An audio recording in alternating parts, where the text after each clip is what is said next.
Bonjour Monsieur Nizet, vous êtes candidat à l'élection législative sur la 11e circonscription de l'étranger. Donc tout d'abord, pouvez-vous vous présenter? Eh bien, je vous remercie. Donc, j'ai 55 ans, je suis marié, j'ai une magnifique petite fille de 13 ans que j'adore, et je suis par ailleurs, donc, depuis 11 ans, élu dans la circonscription d'Asie du Nord, où je représente 40 000 Français, et par ailleurs, récemment, donc, je suis conseiller consulaire. Je suis de formation ingénieur, et je m'implique donc au quotidien à la défense des intérêts et des préoccupations donc de mes compatriotes, aussi bien sur des sujets particuliers et privés, mais j'agis également sur des sujets beaucoup plus généraux, beaucoup plus génériques. Typiquement, récemment, je me suis beaucoup battu pour que les Français puissent avoir leur permis de conduire reconnu en Chine, ce qui va bientôt être le cas dans quelques mois. Donc voilà un petit peu ce que je fais. Je suis au service de mes compatriotes dans la circonscription dont vous venez de parler.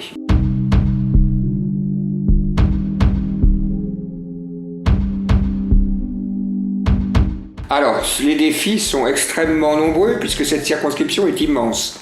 49 pays sur 40% des terres émergées, et ça court donc cette circonscription de Minsk en Biélorussie jusqu'à Vanuatu, peut-être les îles Fidji, ce qui fait à peu près 150 000 Français. Alors, les défis et les questions à traiter sont un petit peu toujours les mêmes, celles des Français de l'étranger. En premier lieu, l'éducation, la scolarisation des enfants français. C'est aussi les conditions financières et sociales. C'est aussi évidemment, puisque c'est une région, en particulier de l'Asie du Sud-Est, une région extrêmement dynamique en termes d'entreprise. Ça bouge beaucoup. C'est aussi les dossiers importants du soutien aux entreprises françaises, mais aussi d'autres dossiers plus techniques comme la fiscalité, mais également tout ce qui est services administratifs et services consulaires. Donc en d'autres termes, il y a beaucoup de travail pour celui qui succédera au député sortant. Ça peut être lui d'ailleurs.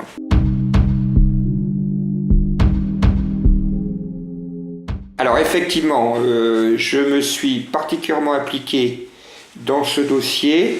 Je ne prétends pas tout avoir fait, mais j'ai su compiler tout ce qui se faisait autour de moi pour faire le point sur la fiscalité des revenus immobiliers pour les Français qui ont un patrimoine immobilier en France. De quoi s'agit-il ?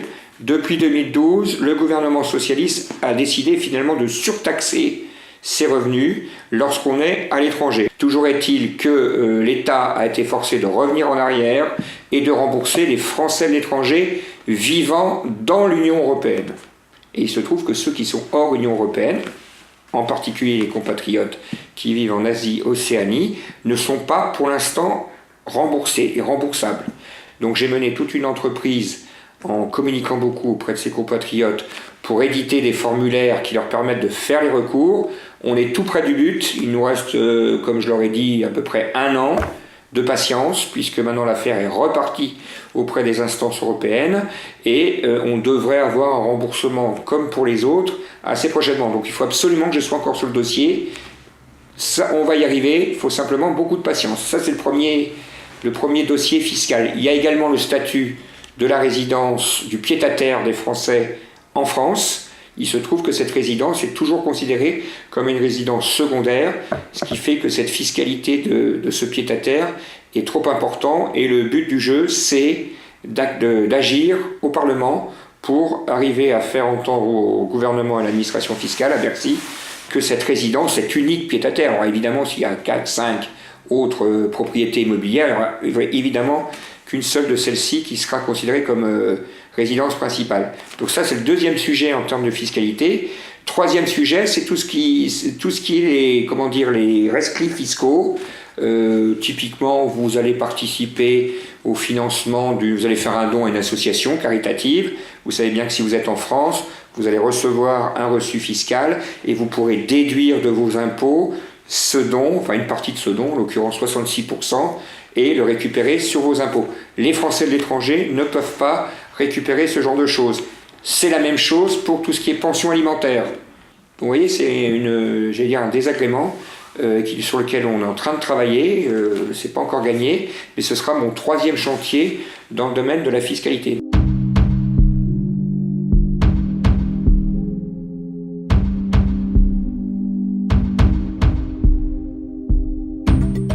vous savez qu'en France, je crois qu'on est le seul pays au monde, on a le bénéfice de l'existence d'une caisse de protection particulière qui s'appelle la Caisse des Français de l'étranger.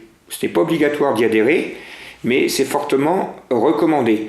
Alors cette caisse a beaucoup d'avantages certes, mais elle a encore quelques pesanteurs qui sont, premièrement, lorsqu'on est remboursé de frais à l'étranger, lorsqu'on est adhérent à la CFE, on est remboursé sur le tarif de la sécurité sociale française. Et souvent les tarifs locaux sont bien au-delà.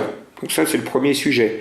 Deuxième sujet, il y a peu d'hôpitaux, dans notre circonscription en tout cas, qui sont conventionnés avec la CFE, conventionnés tiers payants.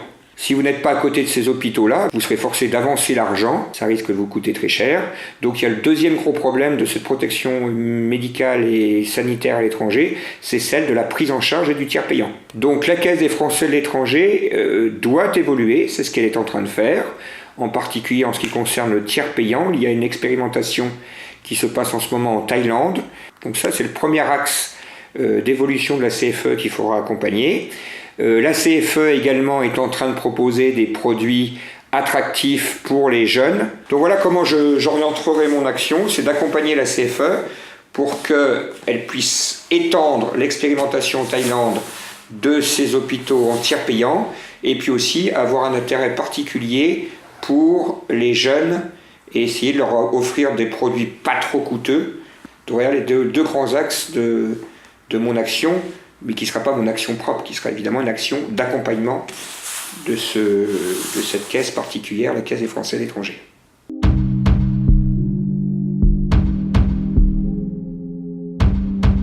Alors là aussi, la France est, et j'allais dire pionnière la demeure, puisqu'elle possède un réseau d'écoles françaises à l'étranger qui n'a pas son pareil. Ce réseau s'appelle le réseau de l'AEFE. L'Agence pour l'enseignement français à l'étranger, c'est environ 500 établissements d'écoles françaises qui proposent donc aux Français, où qu'ils soient, de leur offrir donc un cursus, un parcours typiquement franco-français, même si en certains endroits il y a évidemment des aménagements, en particulier en ce qui concerne l'enseignement des langues. Mais le français, l'enfant français qui est le fils d'un expatrié qui au cours de sa carrière va bouger de poste en poste, qui va passer de Pékin à Tokyo et peut-être après au Chili, eh bien l'enfant suit son papa et sa maman et a le bénéfice d'avoir la continuité de l'enseignement français comme s'il était en France. Donc, disons-le très clairement, notre pays a la chance d'avoir ce magnifique dispositif avec de magnifiques établissements. Moi, j'ai participé au suivi actif, disons-le, de la construction du nouveau magnifique lycée français Charles de Gaulle de Pékin, qui a à peu près 1000 ou 1500 élèves. Donc il y a quand même, j'allais dire, un fonds, évidemment, on ne part pas de rien du tout, il y a évidemment des fondations. Ceci étant, depuis 2012, force est de reconnaître que le financement de ce réseau diminue fortement. Typiquement, je crois qu'il manque une centaine de millions sur 5 ans, malgré les bonnes promesses. Le budget des bourses a été réduit, malgré les bonnes promesses. Le réseau ne cesse d'être en tension puisque, sauf erreur de ma part, chaque année, il y a 3 ou 4% de nouveaux élèves en plus. Donc la situation quand même de ce réseau est particulièrement tendue. Donc si je suis demain le député de la circonscription d'Asie-Océanie, je vais évidemment travailler activement, comme je sais le faire, pour améliorer la situation. Alors sur quel axe ? Très modestement, j'ai été en compagnie du sénateur Del Picchia, mais aussi évidemment du président Sarkozy, à l'initiative de l'institution de la gratuité des lycées français à l'étranger. Et évidemment, les parents la plupart des parents étaient tout contents puisqu'ils passaient des collages qui peuvent atteindre 10 000, 15 000 euros par enfant et par an à une gratuité absolue. Au mois de juin 2012, quand le président Hollande a été élu, eh bien, le gouvernement a décidé de supprimer cette gratuité. Alors je ne sais pas s'il faut repartir dans cette voie, mais en tout cas il faut bien prendre conscience que les classes moyennes qui sont à l'étranger sont exclues du système des bourses et pour eux cette scolarisation, ces frais de scolarité sont une charge très importante qui peut même être, c'est le cas en Chine et à Pékin par exemple, un motif de retour en France puisque les parents n'arrivent plus à supporter ces écolages. Alors effectivement, il y a un système de bourse scolaire. Disons-le très clairement, le système, c'est une véritable usine à gaz, avec des lois, des contraintes extrêmement compliquées, si bien que personne ne s'y retrouve, les classes moyennes sont exclues. Donc s'il y a bien une priorité, c'est de revenir sur le financement de ce réseau et également sur le système des bourses qui devient inopérant et qui de toute façon n'est plus suffisamment alimenté par le budget de l'État. Merci Monsieur Nizet pour cet entretien. Avez-vous du coup un message à faire passer pour vos compatriotes afin de terminer? Eh bien, chers compatriotes, je me présente à vous pour être votre futur député pour les 5 prochaines années à venir. À l'Assemblée nationale, je vous représenterai et je siégerai dans les bancs de la majorité pour soutenir la politique du président de la République. Cette politique me séduit car elle propose un rassemblement des gens de bonne volonté au-delà des clivages. Cette politique me séduit également parce qu'elle se propose de moraliser la vie publique. Et cette politique me séduit également parce qu'elle participe à un certain pragmatisme.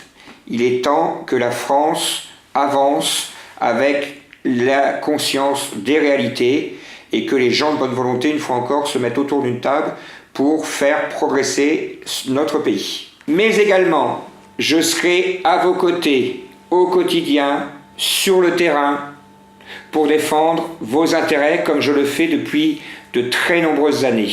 Je vous remercie par avance si vous pouvez m'accorder votre confiance et votez pour moi dimanche prochain. Je vous en remercie.